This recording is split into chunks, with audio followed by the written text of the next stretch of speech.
Hello, good afternoon. You're welcome to Saint of Roses again. You're welcome to our special May edition on parenting series. And this morning it will be a very wonderful session, and I'll be bringing our guest speaker. We'll be talking on breaking toxic cycles. Remember, it's our parenting series, and in this parenting series, the kids raising emotional intelligent children. But before you can do that as a parent, you have to be emotionally intelligent. So I don't know if you're hearing this for the first time, you may be wondering, why do I need emotional intelligence?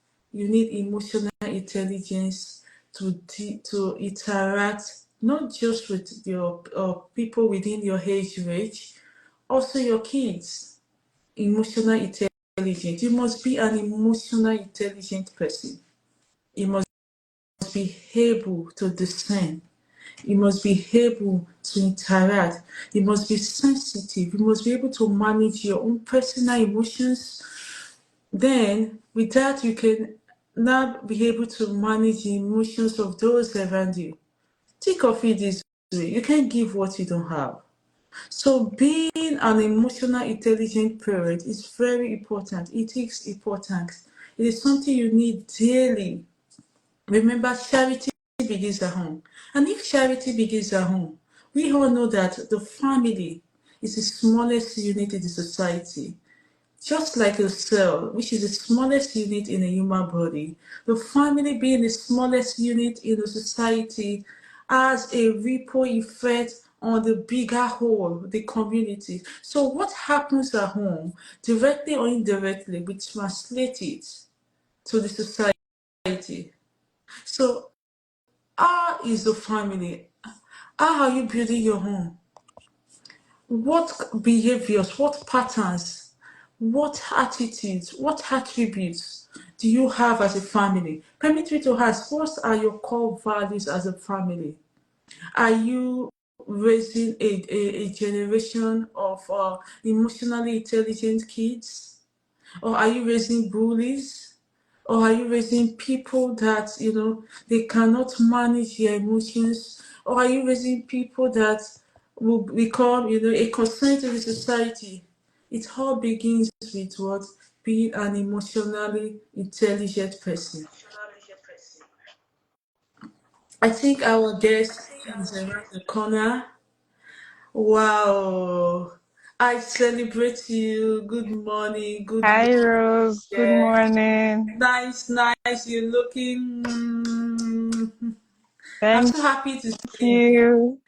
Wow. Same here. Yeah, yeah, yeah. So thank you, everyone. If you're just joining me, this is our host for today. She's going to be introducing herself. And remember, I said this is the parenting series for May 2025. This is the May edition, and we'll be talking about breaking toxic cycle. So over to you, our guest. Please introduce yourself and let us know what we'll be feeding on today.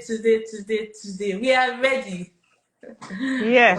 Wow. So you are all, thank you very much for having me once again. It's been a while, right? Yes, yes, yes. Thank you very much. So today's episode, okay, to my introduction, my name is Omolayo Ashonibare, your child and adolescent counselor, your parenting advocate for Wow. healthy parent-child relationship. For me, that's the most important part of everything that I do. Yeah. A Yeah. parenting advocate for healthy parent-child relationship.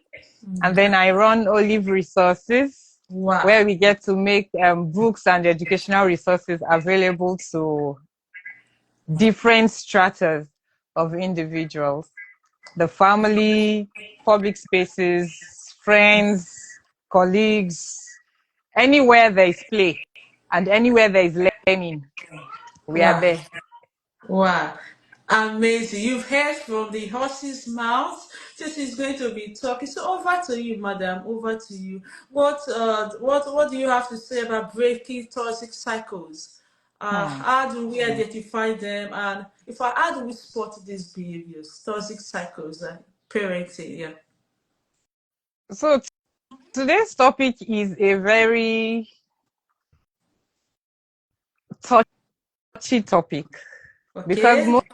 most of the time, we as individuals don't like to think of ourselves as exhibiting toxic behaviors, especially as parents. So I'm going to channel it in the direction of parents because we are having our parenting series. So especially as parents, we don't like to think of ourselves as probably being toxic in one way or the other towards our children. The truth of the matter is most of us are toxic. Wow. Only that it comes in different levels. Okay. Yes, it comes in different levels. So when we say toxic, we are not saying bad. We are not saying terrible individuals. We are talking about certain traits that we exhibit at some point that Okay. can be toxic to somebody else. Not toxic to you as a person, but toxic to somebody else. Okay. All right. So, give me a minute, please. Happy is fine. All right. And the truth of the matter is, we honestly don't even, sorry, I'm trying to open my notes. So the truth of the matter is, we don't even know that traits that are toxic to other people around us. Okay. That's one. Two, sometimes we know that this trait is not an enjoyable thing. This behavior or this thing that we're doing is not giving a pleasant experience. But because that is what we're used to, we don't know how to help ourselves or how to even do better for the other person. So, and of course, because that's what we've been exposed to all along, that's what we're used to.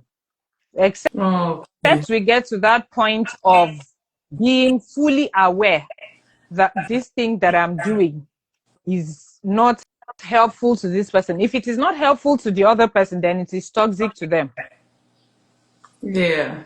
If it is not going to edify them, if it is not going to pull a positive energy from this other person, then it is toxic, because that is what toxicity is Okay. in terms of what we are discussing today. If it is Okay. not going to attract a positive energy, if what I'm doing or what I'm about to do is going to attract a negative energy, then it is toxic. I'll Okay. give you an example. I fell for it this morning. So I got triggered and I was beginning to take it out on my daughter. And then after, usually I don't like to let them go off to school without making sure that they are in a safe space emotionally. But because even me didn't know that what I was doing was not okay, I wasn't aware of my own emotion at the time. So I couldn't even be aware of my daughter's emotion. It was much later I now asked my husband, like, wait, okay, so am I overreacting or is this girl actually behaving wrongly? And then my husband was like, you're actually overreacting. So at that point, I sat down for like 30 seconds, taking in what he said and then processing, okay, so in the actual sense, what this child did was not unchildly. Okay.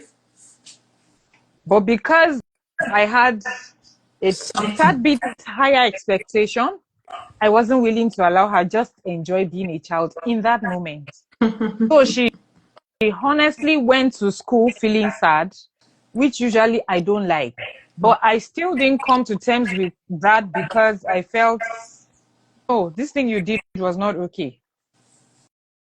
I mean, I could have waited. Yeah. Yeah. You could. You I could. could have waited. Like I said, it's not our style to let our kids go off to school without making sure that they're in a safe space emotionally. So Yes. that was me putting my child, or that was me behaving in a toxic way to my child and letting her go off into the day in that energy, which is not a safe space to be. Yeah. Yeah. Wow. Amazing. Amazing. Thank you for letting me know that each and every one of us, we've got potentials and tendencies to be toxic. So there's a possibility of you, transferring that energy knowing fully well that this energy will not be helpful for the other person. Right. Yes.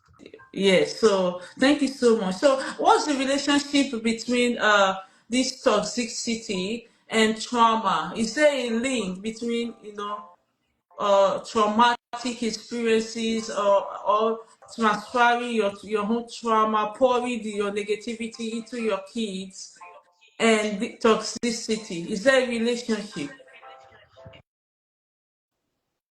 To turn it off. Okay. So please, can you take your question again?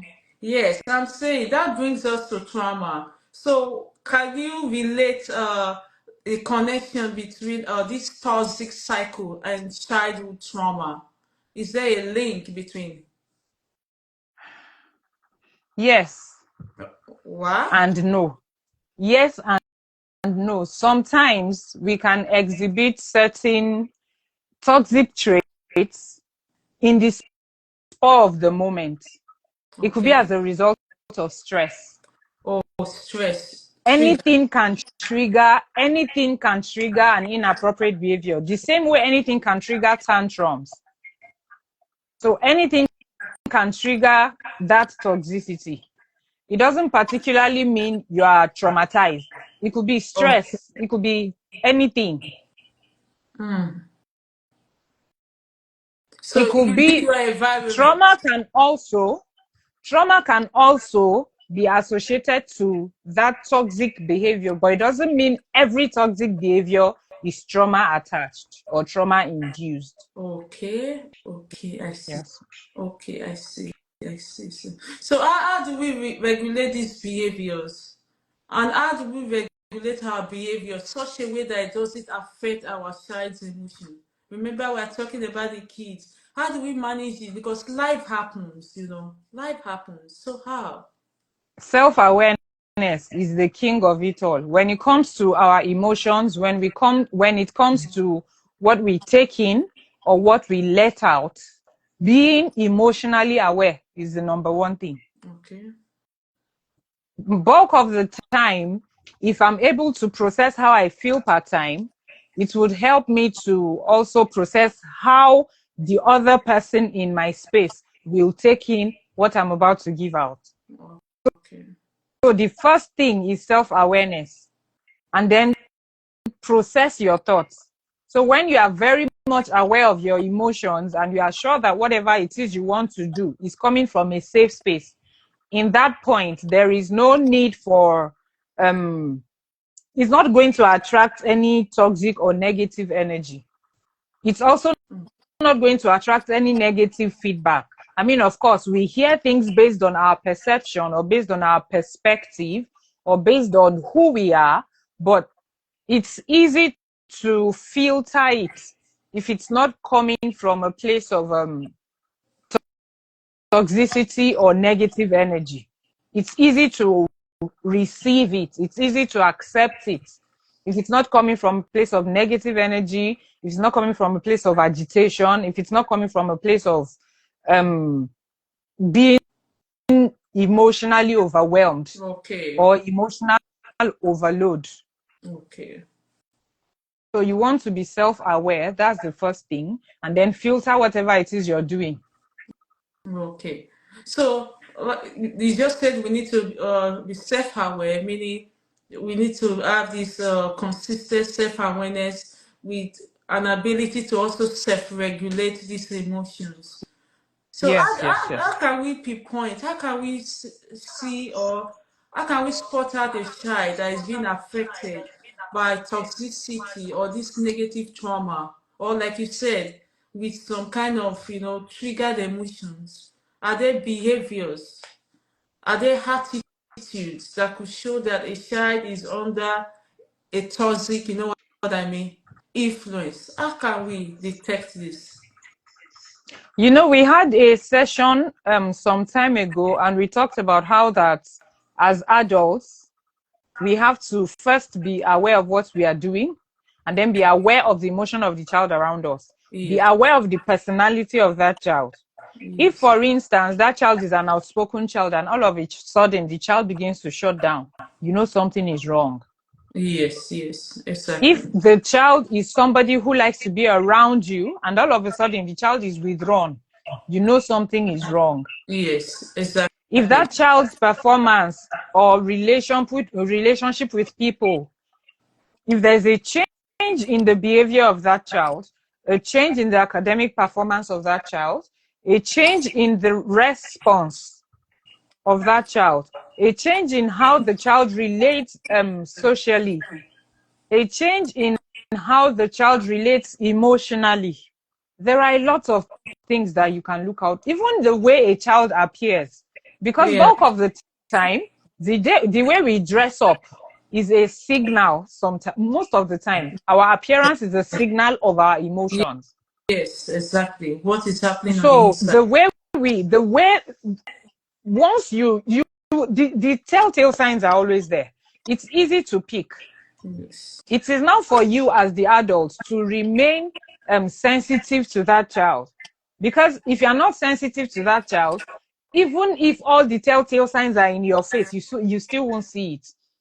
I saw Hmm. a video of a reconciliation between a mother and a child, and they were having a conversation. It was a reconciliation session with a therapist, and they were having a conversation, and the child said there was a time where he had downed 50 pills, over 50 pills, Just imagine. and the mother walked in and still didn't notice it. Oh, So how aware are you as a person first? If you are not aware personally, you're not going to be aware of what's going on with the child around you. hmm. How situationally aware are you? How emotionally aware are you? So there are a lot of factors that come into play. The telltale signs are always there, but for you to recognize these signs, you have to be aware as a person. You have to be sensitive as a person. And Wow. when it comes to the parent-child relationship, there is no place for pride. There is no place for ego. Our pride will rob us first and then affect our children negatively. It will rob Okay. us, it will deprive us of peace, because bulk of the time, we as parents get to a place of feeling guilty after certain things that have happened. And that's because we overplay scenarios in our head. Okay, so for instance, your child makes a mistake, a genuine mistake. Maybe he stole something.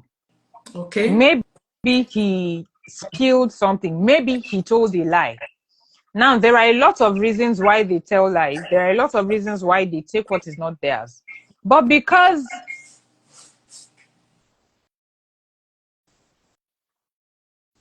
in our head we inherited that process, instead of allowing the child to own his or her process, we decided to take the process away from that child and then amplify it in our head. You told a lie. Why did you tell a lie? And you're expecting that child to answer you. That child is not going to answer you, Of course. because that's why is you asking that child to give you a reason for it. You are not asking what exactly led to that scenario. Yeah. Yeah. So most Exactly. times the questions we are asking are coming from a place of judgment. We may not think so, but that is what the child is hearing. Criticism. So the moment you ask your child, why did you do that? It means first things first, you have agreed that this child did it. Okay. Why did you do that is different from what exactly happened. Or did you? What happened? Yeah. Yeah. Yeah. I get it. So what happened means, okay, so what, like, I don't want to hear the scenario from somebody else. I want to hear it from you so that we can have a conversation around you, around the situation, rather. But why did you means you have heard that this child did it, you have believed, and now you want justification. And somewhere in the child's mind, the child is thinking, but you didn't even hear from me, but you have believed. So it breaks the child's trust. Wow. So a lot of factors come into play when we talk about the telltale signs The of text. trauma in children. Okay. Wow, amazing. Thank you very much for that. I really like the fact where you use the clause, what exactly happened, because most times when our kids they get into situation, we are quick to finalize, like you said, to judge them. We put a clause. It's like putting a nail on the coffee that they did this thing, and at that point, you are the final judge. You want to pass the capital punishment. But really asking, just like the English people would say, WH questions. How did it happen? Is there something I need to know? Could there be a reason why you made this decision? What led to this? So I think that will lead to more openness between the parent and the child and build the trust instead of Yes. destroying the trust. So how can this trauma, how can this toxicity affect the self-esteem of a child? Is there a connection between the you know what I mean? This the esteem, the worth, the confidence, and the charisma of the child and this toxicity. Now, uh, when a child has a toxic adult around them, especially their major caregiver, maybe the parents or the immediate caregiver, it will affect the child's self-esteem, Yeah. because the words that I say to that child is as important as how I make that child feel. Wow. The words that you My say to words can break the child as a parent, as a caregiver, as an educator, as a child handler in any sphere. Your words can break a child. Your words can build a child. your words can break a child and your words Your can build words. a child. If I need my child to feel amazing about herself, all I need to say to her is, but you know, you are a superstar. Yeah. Yeah. The same way, if I need a child to start doubting herself, all I need to say is, do you really think you're all that? Mm. So the words that, and the truth is, children are like sponge. Yeah, They will they take are. in every single thing you say to them. Yes, exactly. In the bit of the moment, they might act like they don't care. What you're saying is not important. It's not true. Words settle. Words are spell. Yeah. The words you speak, even the Bible says it, that the words we speak are Their spirit and spirit they are and they are life. alive. Yes, yes, yes, yes. So if the words I say are spirit and they are life, their life means immediately gets to work. Their spirit also means that after the life starts working, the spirit is also there to enable when the They life enable is tired. it. Wow. So even when you think you have said this thing and in 30 minutes you're expecting a different output, the spirit is still working in that child. It's working, creating the So it's ability you have important. spoken. Yes. Yeah. So it's important that we pay attention to every single word. There are times where as parents we are saying, but this child, you will not kill me. I don't think that should be the word. I think what we should be saying instead of you will not kill me is, I know you have the ability to make the right decisions. Say Yes. what you want to You hear, want to not see. what you do not want to hear. It is not enough to say, I don't want you to tell lies. If you do not want me to tell lies, what do you want me to say? So I What do think you want what me that to child wants to hear is what they should be doing instead of what they should not. not do? Because the mind, in fact, even we as adults, the moments we hear don't, we Don't shut down. we shut down. Defense How mechanism. much more for children? And then another category, I think that's going to be in our next episode, where we'll be talking about the strong-willed child. What we You call see stubborn child. those ones, they are in a world of their own. I have one in my house. It is that thing. The moment you say don't do it, That forget is going about to it. do. You have given her the go ahead.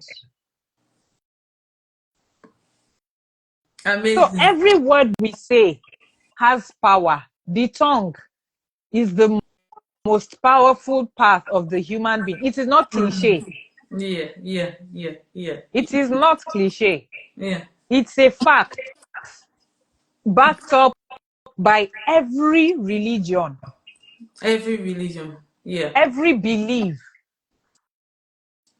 Even atheists do not say words that they do not mean. So you're going to be, the same way your words are important to you, the same way as an adult, the words you hear are important to you. That is the same way that the words you speak to the child around you is important to that child. Exactly. Exactly. So your words, the words can speak. And of course, if what you are saying as a child handler, as a parent, as a caregiver, are words that are not building up that child, you are breaking the child. And if you are breaking the child, you are robbing that child of her personality, her identity, Yeah. Yeah. her self-image, her self-confidence. Because Image crisis. all of these things begin to form a personality in her mind. Yes. Like I said, if I need to break a child's ego or personality or strength or confidence, all I need to say is, do you really think you are all that? And then the child begins to doubt herself. Yes. So when Yeah. she's faced with a struggle, instead of telling herself, but you're super smart, the next thing that comes to her mind is, but do you really think you are all that? You can't do it. You don't know how to do these things. Because that child has heard it and it has registered in his or her mind. So unconsciously, it keeps playing. That becomes the child's first word. That becomes the child's inner voice. Inner voice. That becomes the child's inner voice. So instead, we want to build our children up with edifying words, with can do words. You know, we talked about how that the experiences our children have are us as adults packing their backpack. Yeah. So Yeah. much so that when they are faced with these things, they open the bag and they They bring need out to what they bring need it per out. time. Yeah. When they bring it out, let it be edifying words. Yeah. My mommy knows that I can handle this thing. My Yes. mom keeps saying you are up to anything. My mommy says I am up to anything. I am confident. I am resilient. I am audacious. Yeah. Yeah. I am capable. So I'm because attacking. I know, because that child has heard it over time that you are capable, you have what it takes. You are bold. You are dependable. You are excellent. You are flourishing. The child knows that he or she has heard this thing over time, and that becomes their go-to. So even in their down moments, and they open the backpack, they are not saying you are not all that. They are not saying you are so dumb. They are not saying why are you so stupid. What they are saying is, this child, but I know you have what it takes to do the right thing. That jumps at them. It enables them to actually do the right thing. So the confidence that we want them to have is built in what we put in them. So yes, if a traumatized child will struggle with self-esteem, a traumatized child will struggle with confidence. Have you seen children who struggle with holding gazes, who Yeah. cannot look people in the eyes? Yeah. It is trauma. Trauma. Yeah. Children that are super intelligent, and when it is time for them to speak, They can't they are fidgeting. express themselves. Yeah. In fact, fidgeting is even far-fetched. Children that when it's time for them to speak, they are either twisting their hair or they are trying to bite their nails or they are, trying to distract themselves. There is something on the line. Exactly. Exactly. So the words we speak can traumatize children, and traumatized children definitely will struggle with self-esteem or self-confidence. There are some parts of the world where children and adults don't sit down to have conversation. It's just direct command and instruction. Yeah. Where is that child going to learn to engage with older adults from? It's gonna be a struggle. Except you are saying that in all of that child's life, his only impact will be to the younger generation. So you're already limiting or restricting that child's impact. You are restricting the child's sphere of influence. So when he's faced with an adult, he cannot face an adult, look the adult in the eye, and have a meaningful or respectful or an intelligent conversation. Not because the child is not intelligent, but because the child is fidgety or timid or shy or not courageous or not confident enough to hold such spaces. So, of course, trauma affects a child's self-esteem. Trauma affects a child's confidence. Wow. Wow. Thank you so much. In fact, while you were talking, I just remember sometime while growing up, I used to have a relative who would constantly tell me how skinny I was. You know my figure. And the person would make a description that you've got broomstick legs, It was so bad at the point. Not until one day I can still see this image, or back then in Nigeria, I took what we call a bike, Okada, and I wore a skirt. I got somewhere. So when I dropped from the bike, and the I think the rider was on like, auntie, these are the most beautiful legs I've ever seen. He did I say was going his to say this sexual way. your beautiful legs. I was going to say this your beautiful legs is what another person is calling skinny. Yeah, and the guy said, hey, imagine a bike man. He said, sorry, I'm not trying to sexualize you, but these legs are lovely. You have long legs. You are beautiful. My dear sister, not until that bike man told me, I began to see my legs as beautiful. But before then, I Mm-hmm. saw my legs like broomstick. Back then in Mm-hmm. school, I would be told to stand in front of people, but because I believed I had mosquito-sized legs, I will be shaking. Now, my parents did not tell me that, but somebody in the family constantly said those words to me. Not until that, I had to break out. So the words that we speak, they matter. Not just the parents, permit me to have this, but the people around. Around Those aunties, us. the uncles, the siblings, the friends, the environment, what they say really matters. Thank you so much for that. Let me also add that as adults, it is our place to protect every child around us. When Exactly. somebody is, there's this friend or my daughter's friend, she's on the big side. And then I'm working with her and somebody says, this child is horrible. And immediately I say, no, she's not horrible. Her name is, Our she name might be plumpy, but you are not going to, this is bully. is When you bullying, begin to label people, body shaming. body shaming. So we as adults are the ones who should be protecting the children in our care.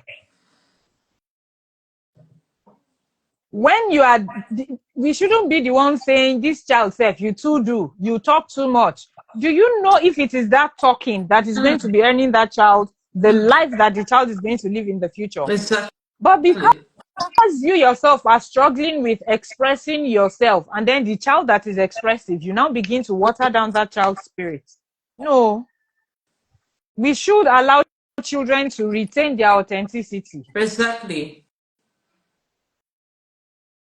Thank you so much for that. That is a good one. I told myself, you know me to an extent. This face off, yes, I'm very, very quiet. I'm a calm person. But when it comes to public speaking, I see that I could talk. But growing up, they would tell me, shut up, you talk too much. So we Mm-hmm. should not bury the potentials in our kids. The late Mike Murrow said something that he was such a talkative, but his father kept on telling him that you're going to say the right thing. You're going to be a good speaker. Until today, even in death, we are still seeing the impact of this man. So it is Yeah, our responsibility as parents, as caregivers, as a society to protect our kids. Thank you yeah. so much for that. So, what are the long-term consequences of this childhood trauma? Because permit me to say this, I have a situation of a young man right now who believes nobody loves him, and I'm shocked for a young man, almost age 30, he strongly believes nobody loves him. This guy is handsome, he has caring people around him. But each time we have this conversation, he tells me my parents are not available. So I strongly believe nobody loves me. So could this be one of the unaddressed childhood trauma?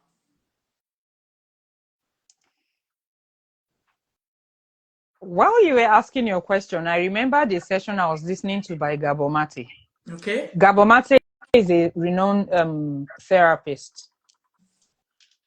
And then he narrated a scenario. He said he was just getting back from a flight, Okay? from a trip rather. And when he returned, his wife was not at the airport to receive him.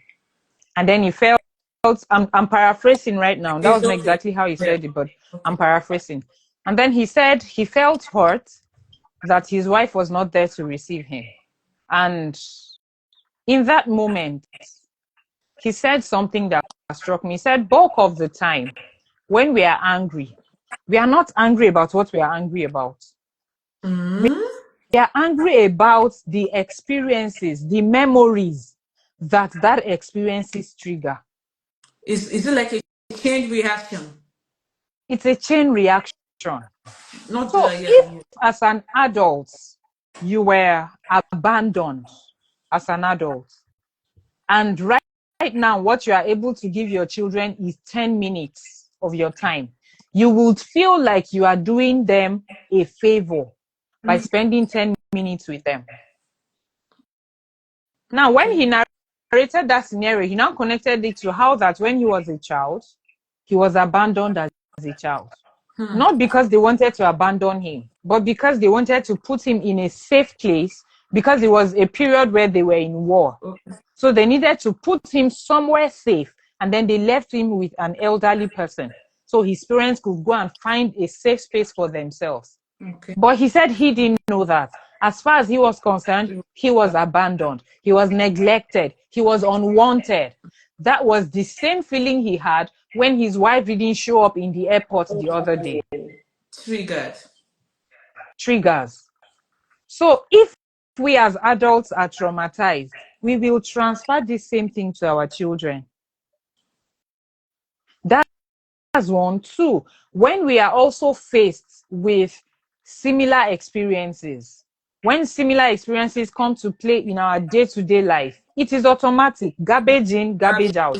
You know the way you on a computer you press Control C. Control C means copy. Copy. So all of these experiences are giving us or are giving our children information. We as children, all the experiences we had were informations that we were taking in. They were pieces of information that we were taking in. So when we are faced with similar experiences, it is just Control C and Control V, copy and paste automatically. We are not going to handle it any differently until we have dealt with those things. Miles Moreau say, when we were being fed with the same porridge, we didn't like it. Yeah. Our parents were preparing this porridge and feeding us with it. We didn't like it. Sure. Now we are Yeah, adults. feeling We are it. giving the same That's porridge to fine. our children with the same recipe, but we are expecting a different outcome. No way. No way. So if an adult is traumatized, until you have come to terms with it first, a lot of people keep saying they are not traumatized. There's no trauma anywhere. We are okay. After all, our parents did all these things to us and we turned out okay. Did we really turn out No. okay? We are raising children that are committing suicide. Yeah. Did we really turn out okay? No. No. No. We are pretending to be okay. We're acting it. We are not. Even we are not okay No. ourselves. Okay. How can we now raise children that are okay? So bulk of the time, even we are in denial. So how Yeah. aware are we of this trauma? And trauma is not a terrible thing like we think it is, or like we interpret. Once we hear the word trauma, we just no, God forbid, I'm not traumatized. No, it's not that far-fetched. Trauma is that experience you have that hurts your emotions, Yeah. and you are not able to deal with it. That is what trauma is. So trauma is not what happened to you. Trauma is the effect of what The happened to effect. you. The after effects. Yeah. Trauma is how your body, how your mind interpreted what happened to you. So if, and the truth is, it's possible for two different people to have the same experiences But and it will have different impacts on them. yeah. I support you. Because no two people are the same. Exactly. Exactly. No two people are the same. So if we as individuals are not aware that we have unhealed emotional hurts or unhealed hurts that we need to deal with, that we need to heal and move past, then we are going to transfer the same thing to our children. Yeah. And the truth is, can we absolutely heal from it? Well, I don't know. But can we make it easier for the generation coming after us? Yes, we can. And the first thing is to own our process. Yeah, own it. We are going to have to take responsibility for who we are.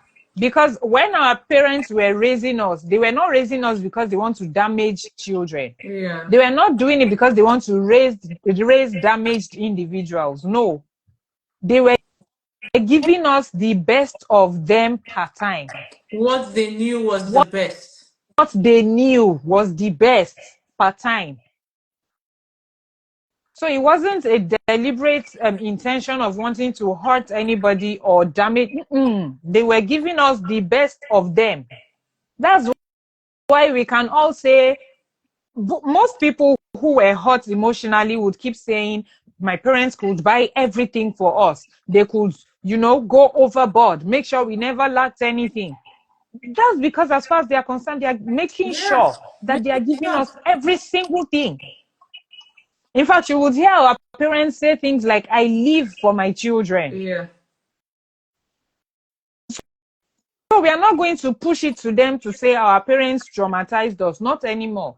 We can say that from a place of ignorance. Yeah. Yeah. Yeah. But there's a level of awareness you come to that you will see that this thing was not a deliberate intention. So we are going to have to now be the ones to take responsibility for ourselves and make sure that we are not doing the same damage to our children. Yes. Amazing. Amazing. Your parents should see you and be proud of the parents that you have become. Your parents should see you and be proud of the parents that you have become. They should know that you are an improvement. Your An improved parents version. should be able to, they may not necessarily accept all of your strategies, but when they see the results, I'm proud of this thing you're doing. I like how, let them see and be able to make positive remarks.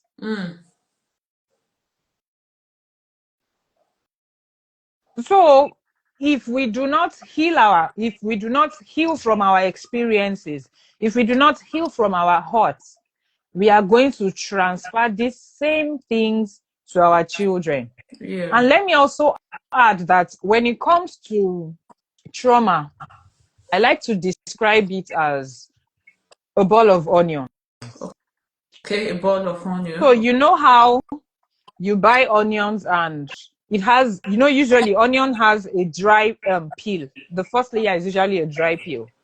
And then by the time that dry peel peels off, there's another layer.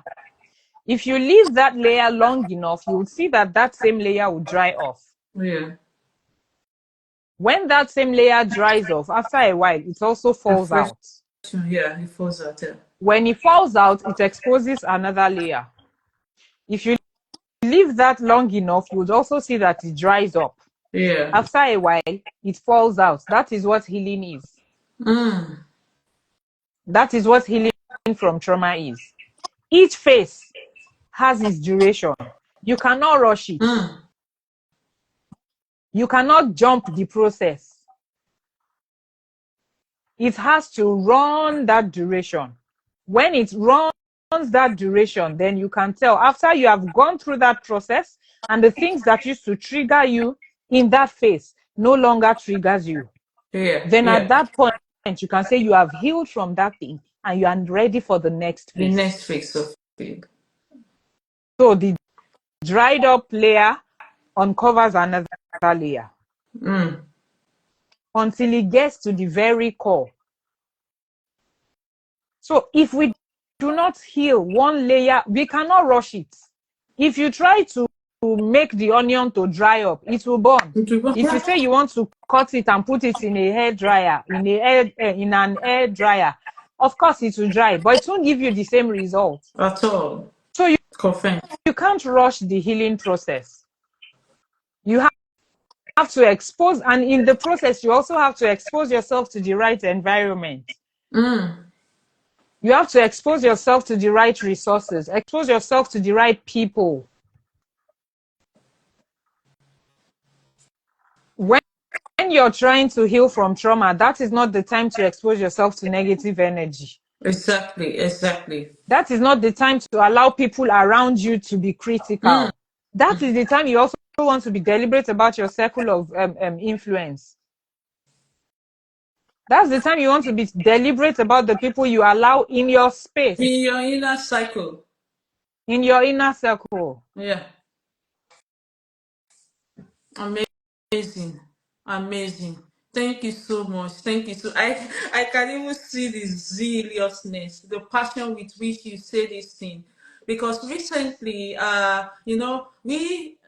and I, we believe in continuous improvement and continuous progress in this journey of parenting.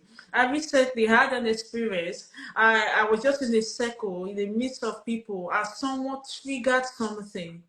So I got to know that this particular person, whenever I go near this person, she triggers something, he or she triggers something. And this is who this person is. But I got to know that I cannot change this person, but I can choose to change how I relate with this person. So in order not to continue to get those triggers that takes me back, I had to set what a boundary. Because at times we meet people in our workspaces, in the environment, that they just pull off a trigger, something we're trying to take off our system. And they trigger you up, and you take that same energy back home, and you begin to dish Yeah. it out to everybody. So Yeah. thank you so much for that.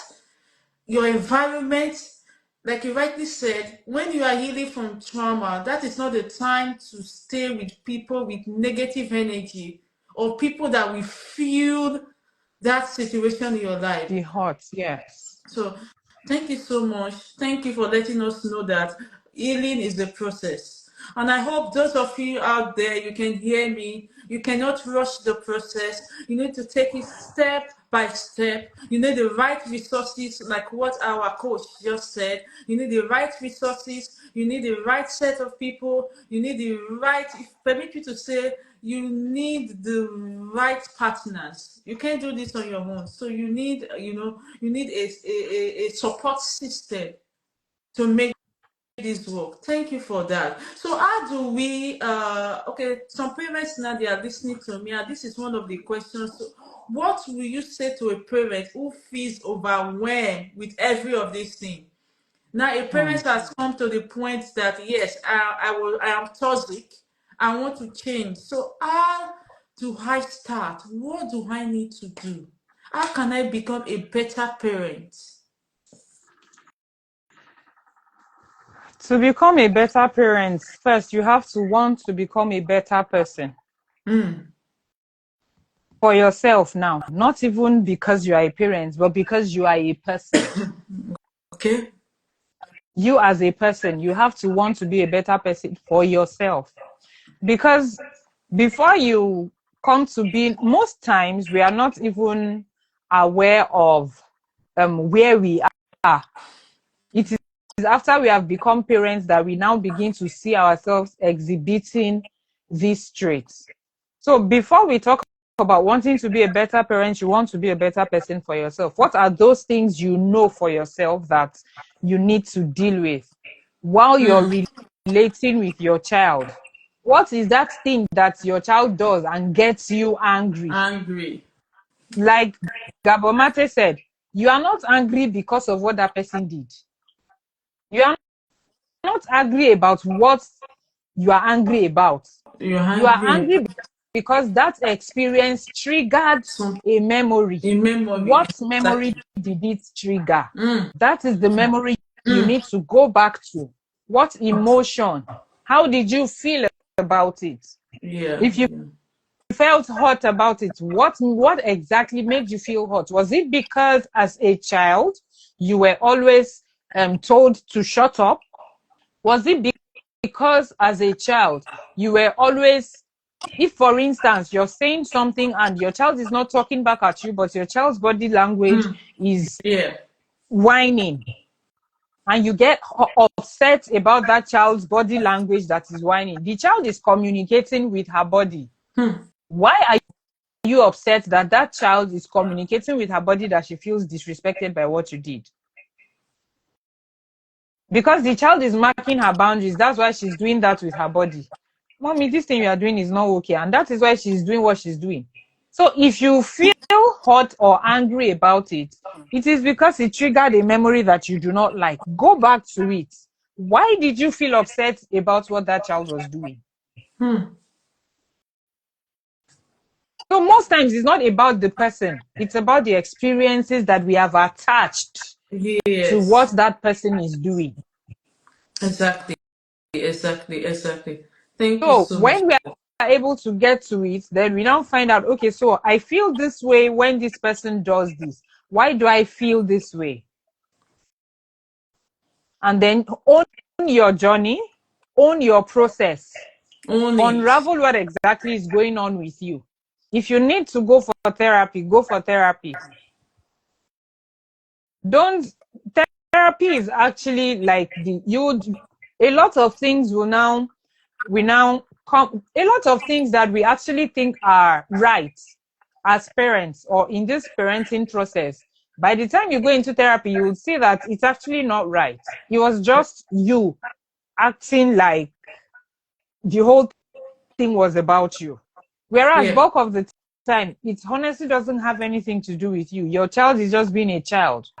So you are feeling the way you're feeling because you are not able to deal with it in that moment. But it is also not the child's fault that you are not able to deal with it. Yeah. So it's absolutely about you, really. Own your process, come to terms with the fact that this thing happens and why does it make you feel the way you feel? And then start off from there. Analyze the whole thing. If you need to have a conversation with that child, please do. If you need to apologize, please Please do. do. A plate of rice is not an apology. Food is ready, or come and eat your food. It's not an apology. Ice cream. Hey, I was coming back and I saw this chocolate. I bought it for you because I know you will like it. It is still not an apology. My God. Well, that was the When way it they comes to apologized to us. Was that that's how they it. apologized to us? That's it. And then when it comes to apology, there are also languages of apology. For example, when you do something to me and you just say, I'm sorry, it doesn't end there. It doesn't work for me. Sure. You're going to, what are you sorry for? One, two. So how do you make sure that this thing that you have done still doesn't happen again? Because for me, if you say sorry and you come back and do the Do it same thing, again. it didn't day. Exactly.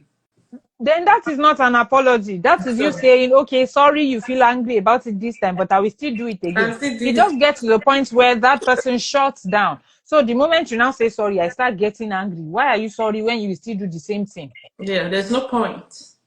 So for me, my apology language is different from another person's apology language. Exactly. Detailed. So if you need to apologize to that child in a way that the child will understand, please do. Don't try to gripe. When we also don't apologize to our children, we are teaching our children that they will get away with anything, Yeah. provided they can throw money around, Yeah. provided they can buy you good food, provided they can buy you chocolates. Oh, I saw this pair of sneakers and I know you would like it, so I bought it for you. It is not an apology. Okay, let me take you shopping. It is not an apology. Apology. It's a cover up. It's a cover. So instead, we are teaching our children that it's okay to throw money around instead of taking responsibility for what they have done. Yeah. And of course, children are learning. So when your child also misbehaves and you are expecting your child to apologize to you and you are angry that the child is not apologizing, it's because the child is used to not receiving an apology from you as the adult. So why should I say sorry to you if you don't say sorry to me? The child is not deliberately refusing to say sorry. The child has honestly not learned how to How to apologize. apologize. Yeah. So in the Exactly. child's mind, okay, now I don't have money to take you shopping. What do you want me to do? Now I don't have money to buy you Adidas sneakers. What do you want me to do? I don't have money to buy you Air. What do you want me to do? What do you want me to do? I don't have money to buy the things that you would want me to buy. What do you want me? The child is confused in the head. What can I do to make it right? He may not be asking, but in his head, okay, so what do I do now? What do I do? Bulk of the time. Because they have not learned what sincere apology is. And sincere apology is not demanding for an apology. Yeah. Sincere apology would only come when after the whole heat is off the steam, after the whole steam is off the heat, or after the whole situation has died down, you call the child back, have a conversation around what happened, say how what happened made you feel. Have a conversation, let that child see that this thing that happened was actually not appropriate because. Let that child see that, okay, so on many grounds, this is why this thing is not right. Okay, mommy, I'm sorry, I didn't see it that way. That can now be a sincere apology. Not, oh, so even after all these things I'm saying, you don't know you're still supposed to say sorry. The child will say sorry and move on, but the child Yeah. has not learned He has anything. not learned.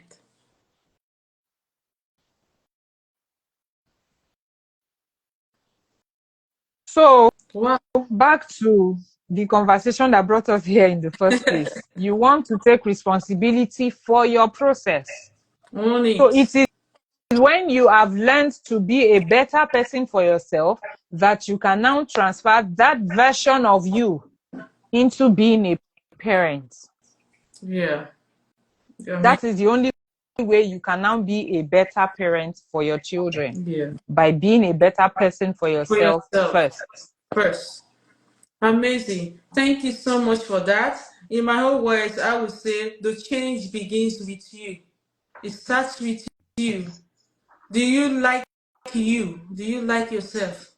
You know, Hmm. while you were saying something about this apology, some years back, I had someone who told me face to face, maybe because of my melancholy temperament. The person looked at me and said, see, I did this thing, I did it, these are my reasons, and I'm not sorry, even though this thing is wrong.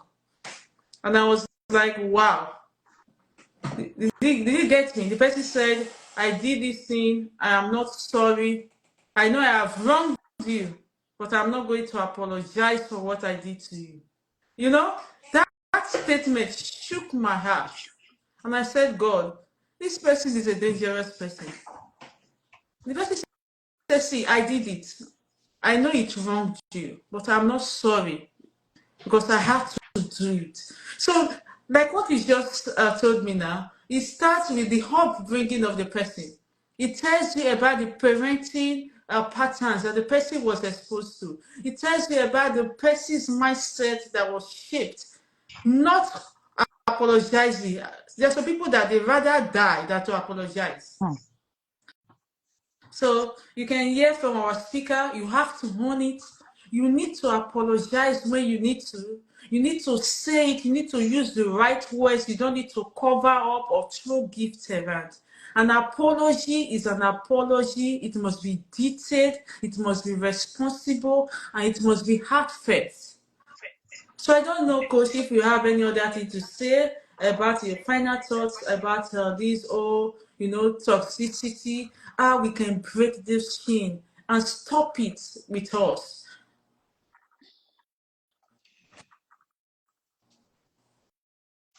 Unfortunately, I know that was too much, but because every day, coach, I meet people, adults who do some certain things, they never apologize. In fact, there's a particular set that after they have done something wrong, something toxic and terrible, they begin to play the victim. I don't know if you've experienced that one. hmm. They begin to play the victim. And these things are everywhere. Everywhere you go, workplace, the church, your the market, even in the family. So how do we break this cycle? Give us that take home. I know it begins with us. Do we need to go spiritual? Do we need to go physical? How do we break this cycle? It's to start the process. The truth is, Whether we like it or not, there's still going to be some level of trauma that will be passed on. Sure, sure. But then it gets better as we get better. It gets better as we get better. Yeah. For example, I keep saying that I don't want to be the parent that my child has to heal from. Of course, they would have certain experiences that would hurt them, but I don't want them to feel as, I don't want their feeling to be as intense as what I had when I started my journey. Exactly. I get you. So as much as every day there might have been something I did, like I said this morning, I had to let her go off to school without being in a safe place emotionally. That is not okay. But am I going to leave it unaddressed? No. That is where the problem is. So when we leave these things unaddressed, that is where there is a problem. Okay. We are not perfect. We are never going to be perfect. That's all. But can we keep enjoying our process? Yes. Yeah. So each time we catch ourselves, let's be quick to make amends, basically. We are not perfect. No. The goal is not perfection. Yes. The goal is process. Process. Yeah. Getting better tomorrow, better than you are today. Do Amazing. today better than you did yesterday. That is the only way. You know, there's this video I saw about a wine glass, the way trauma can be washed off. A wine glass, a glass of wine was put under a tap, and then the tap was running into the wine glass. So it was red wine. And of course, the color changed in intensity. At first, it got darker.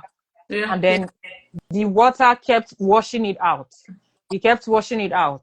It kept washing it out. And then gradually, the intensity started reducing. The intensity started reducing until it was no longer red. And then it was around pink. And then at a point, it was no longer pink. It was, that is what the process is going to look like. So the goal is not perfection. Just make sure that the level of trauma that you absorbed is not the same level that you're passing on to your children. That way, they are also owning the process. When you goof, apologize. Each time you goof, be quick to remind yourself and speak to your children. I'm sorry I did this to you. You know, I have never been a parent to you before. Omolayo, I'm sorry I did this to you. I have never been a parent to you, Omolayo, before, and I'm willing to learn to be a better parent. I'm learning to be a better person so that I can be a better parent to you. So I am sorry that this happened. I'm learning to do better so that I'm learning to get better so that I can also do better. Yeah. That child will also learn in turn to do better. Yes. The truth is, now when we look at the experiences our parents had, we will understand that in all sincerity, those people did not have a choice. They didn't have a choice. They had it worse. They had it worse. Yeah. Look at our parents had maybe like 5 children or 7 children or 9 children. 11 children. And they will wake up in the morning, get all the children ready for school, drop you off in school, go to shop, come back maybe around 6 p.m. or 7 p.m. Come back. As they are coming back to meet the entire house in chaos and disarray. And then you people are hungry, you are shouting, "Mommy, I want to eat."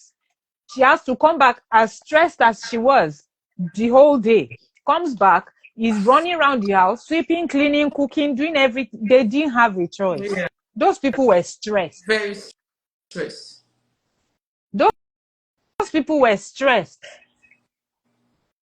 And in this part of the world, our parents didn't even understand self-awareness. They didn't understand self-regulation. At all. They didn't know any of these things. So is it now their fault? No. They were doing they were giving us their even the one they did not have, even the strength that they did not have. they were still giving it to us. So what do we now have to do to hold against them? Nothing. Nothing. We don't have anything against them. The only thing we have against them is the fact that they were giving us too much, even in their tired state. Is it now their fault? No, absolutely no. It is not. So we want to take responsibility for this process. And in taking responsibility for this process, we want to make sure we don't pass the same thing to our children. And the only way to not pass the same thing to our children is to own your process. Come to terms with the fact that you had these experiences. Come to terms with the fact that this was how it made you feel. Come to terms with the fact that you don't want your children to have the same experiences. And begin to make amends. Your own generation should be an improvement on your parents' generation. Your parents should see you and say, oh, I'm proud of how you're doing this process. Yeah. I'm seeing your children and I am proud of how your children are doing. If you were a person that was intimidated all your life and you are still raising timid children, what is going on? What is going on? Is that how your children will take on the world? In this world where 3-year-old children are having intelligent conversations. Yeah. Intelligent one. The questions are So, mind-boggling. They you shake would see you. a 3-year-old child stand with so much confidence and speak. They're speaking. They're asking questions that you couldn't ask at Questions. 10. So, is that now the time where you want to tell your child, do this thing because I said so? You don't want your children to be able to question the norms? We cannot pass on these things that we inherited. No, we cannot. At all. That is not how we are going to raise Elon Musk of No, our no way, time. no way. That is not how we are going to raise Jeff Bezos. That is not how we are going to raise all of these people that are influencing their world. Right now, the person on my mind the most right now is Pastor Mrs. Ibukun Awoshika. I look at this woman and I'm asking a lot of questions. A lot of questions. How did she get to this point? What did she do? What did she do? Not because she was traumatized. I don't know anything about her experiences growing up as a person. But then I also know she grew up in a time where women didn't have a voice. But look at her today. So there must have been something she knew that she did not allow anything to take away from her. So as a parent, there has to be something you know that is pushing you to want to do better for yourself. I went for a program, a conference sometime last month, International Women's Day. I think was March. And then a 4-year-old stood in front of all the mothers in that conference and made a recitation of 6 minutes. A 4-year-old made a recitation of 6 minutes confidently without dropping her gaze. Her body language did not flinch at any point. You can tell that a lot has gone into that foundation. Investment, involvement. These are the class of children that our children are going to be relating with. So do we want to raise children that cannot speak for themselves? No. When you beat your child, this is another conversation on its own. People that beat their children, people that shout at their children.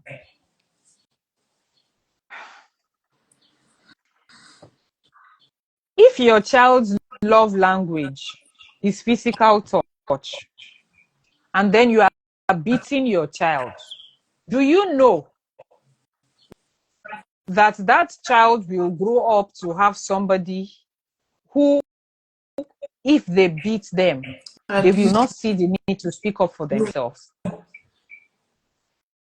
Because you have made them attach love to beating. So you beat your child and you tell them it is because you did this. No. That child is not the reason you are beating that child. You are beating that child because you cannot control yourself. So that child is suffering for your own lack of self-control. And then that child will now grow up. If the child is a boy, he will grow up and be beating his wife because he's used to it. If your child is a girl, for fathers of girls who would be watching this, the way you treat your daughters, there's something called trauma bonding. Yeah, yeah. So the experiences that your children have, they will keep getting attached to the same experiences even outside the home. So if you want your children to have healthy relationships outside the home, then they must have healthy relationships in With the home first. with you first. If you want your child to be able to speak up for themselves outside, they must be able to speak up for themselves in the home first. The confidence you want your child to display outside, when your child stands up to you in the home, can you allow them to stand up to you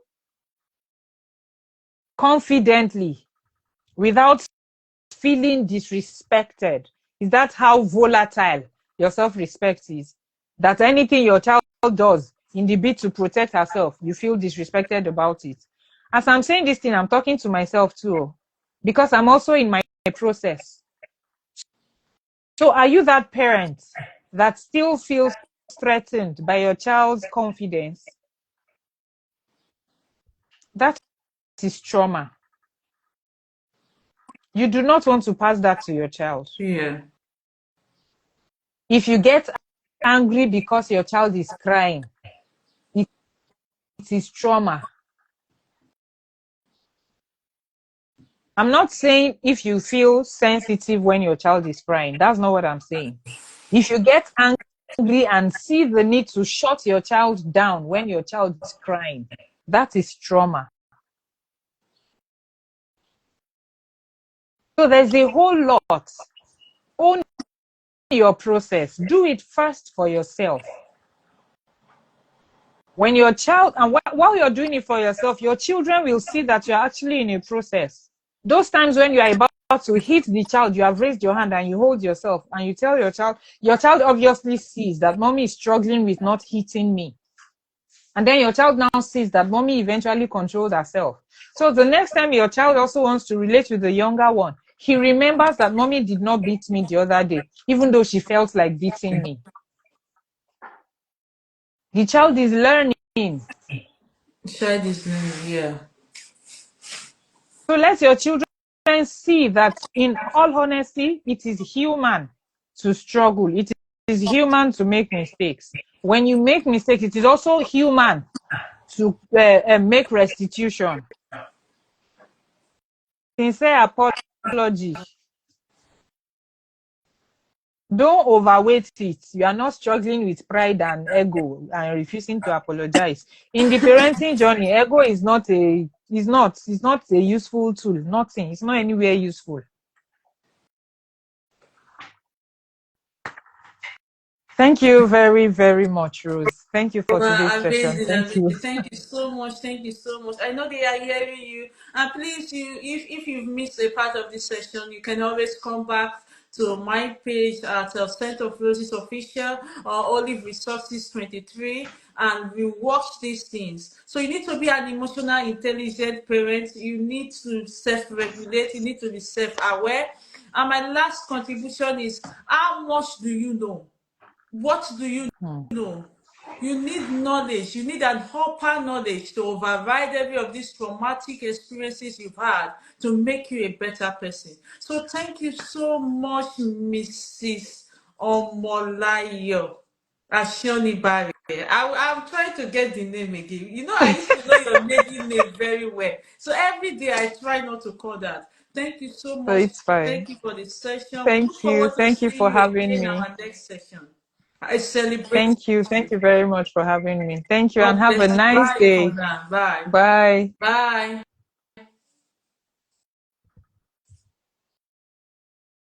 So thank you everyone for joining us. We have come to the end of today's session. We look forward to having our next session, and that will be communicated to us in due time. Thank you. Do have a blessed day.